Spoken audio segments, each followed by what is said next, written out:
How Mad Jack Churchill got the only confirmed bow kill in World War II. May 27, 1940. The village of L'Épinette, near Bethune, northern France. Late afternoon.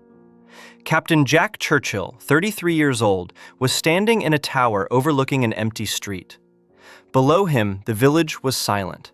Stone houses, cobblestones, a farmyard wall running along the main road. No civilians. They had fled days ago.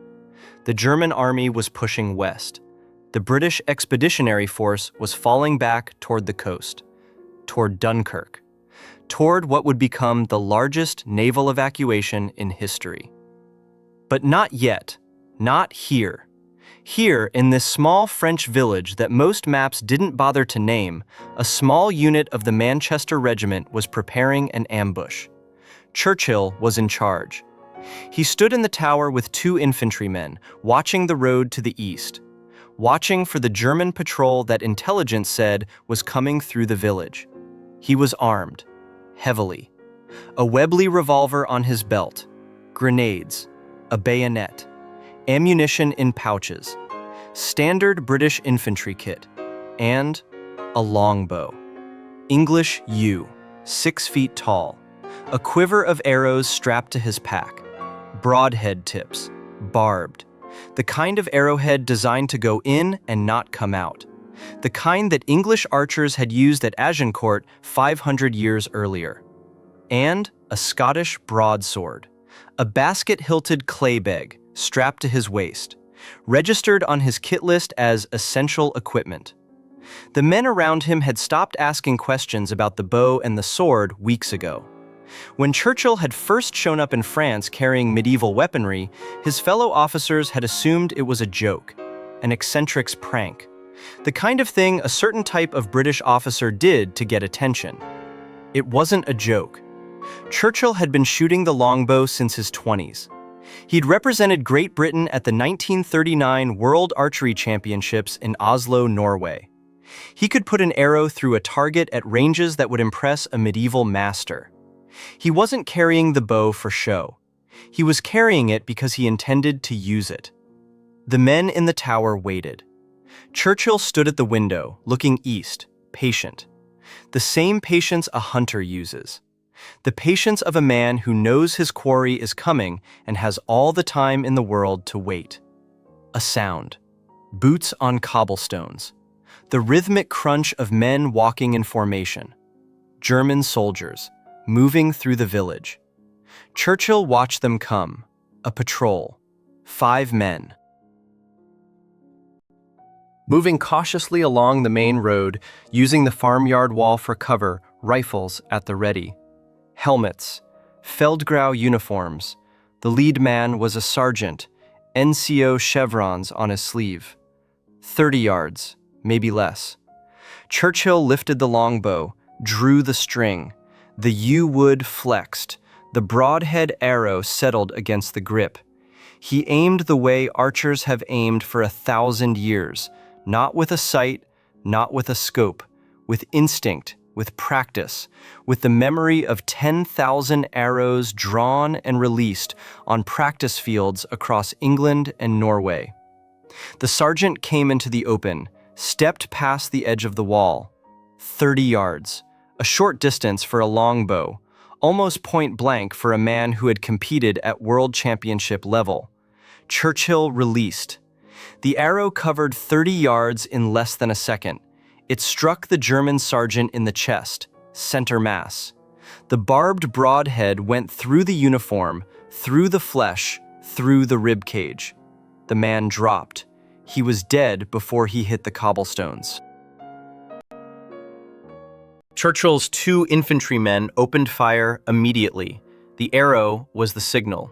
The ambush erupted, rifle shots cracking off the stone walls. The remaining Germans scrambled for cover. Some fired back, some ran. It was over in minutes. The patrol was destroyed, the village was clear. And the last confirmed kill by longbow in the history of modern warfare had just occurred on a street in northern France, delivered by a man who could have used a rifle, but chose not to. Before we continue, make sure you subscribe. We tell the World War II stories about the men who fought differently and the moments that defied everything we think we know about war. To understand why Jack Churchill was carrying a longbow in 1940, you need to understand who he was before the war.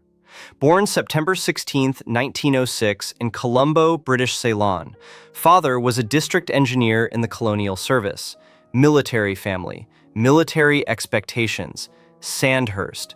Graduated 1926, commissioned into the Manchester Regiment, sent to Burma.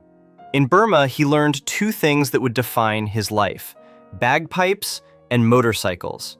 He taught himself the Highland pipes, became good enough to enter military piping competitions, and he rode motorcycles across India, once colliding with a water buffalo on a track with no road.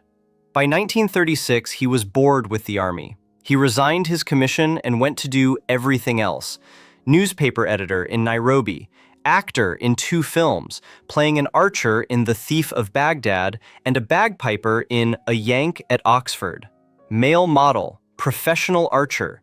He competed at the 1938 military piping competition and beat the Scottish entrants. In 1939, he represented Great Britain at the World Archery Championships in Oslo.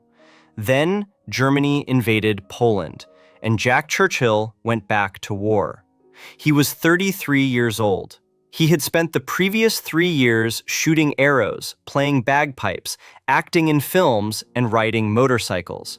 He was, by any reasonable measure, the least conventional officer in the British Army. He rejoined the Manchester Regiment, was sent to France with the British Expeditionary Force, arrived carrying his longbow, his arrows, and his broadsword. When asked by a superior officer why he was carrying a sword into a modern war, his answer has been quoted in every account of his life ever written. Any officer who goes into action without his sword is improperly dressed. He wasn't joking, or he was joking and also completely serious. With Churchill, the two were often the same thing. The situation in France in May 1940 was catastrophic. The German blitzkrieg had shattered Allied lines.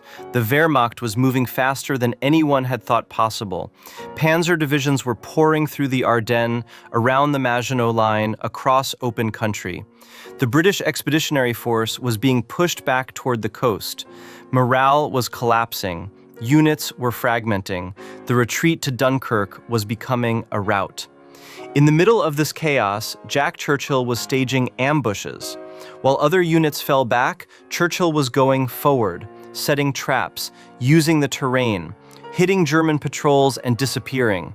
Guerrilla tactics in a conventional war, the kind of fighting that commando units would later be formed to do, but which Churchill was already doing on his own initiative with whatever men he could gather. The ambush at L'Épinette was the most famous of these actions, but it wasn't an isolated incident. Churchill fought through the entire retreat to Dunkirk with his bow and sword, staging raids, organizing defenses, slowing the German advance in his sector by any means available. After L'Épinette, the situation got worse. Churchill's company was trapped. German forces had cut off their retreat route. They were surrounded in a village with no reinforcements coming and no clear path to the coast. Churchill took charge.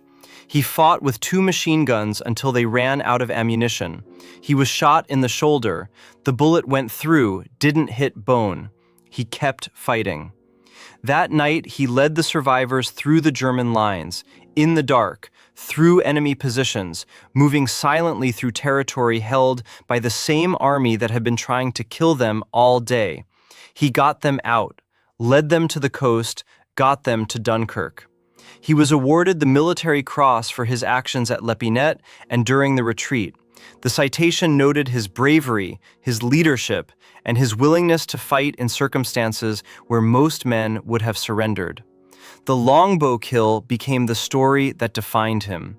The last time in recorded warfare that a man had been killed by an arrow fired from a bow. In the age of tanks and artillery and dive bombers and machine guns, A British officer had killed a German soldier with a weapon from the 100 Years' War. The story spread through the regiment, through the army, through the newspapers. Mad Jack Churchill, the man with the bow and the sword, the officer who fought the Wehrmacht like he was at Agincourt. Churchill didn't care about the fame.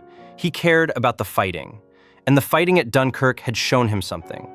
The conventional army was too slow, too rigid, too bound by rules and procedure to fight the way he wanted to fight. He needed something faster, something more aggressive, something that matched his temperament. After Dunkirk, the British Army formed the Commandos, elite special forces, raids behind enemy lines, unconventional warfare, small teams of aggressive, independent men who could think on their feet and fight without waiting for orders. Churchill volunteered immediately. He was exactly what the Commandos wanted, and the Commandos were exactly what he wanted. The bow came with him, the sword came with him, the bagpipes came with him, and for the next 3 years, Jack Churchill would fight across Europe in a way that no one before or since has ever fought. Norway, Sicily, Italy, Yugoslavia, with a broadsword on his belt and a song on his pipes and a quiver of arrows on his back, walking into battles that other men approached with rifles and grenades and armored vehicles.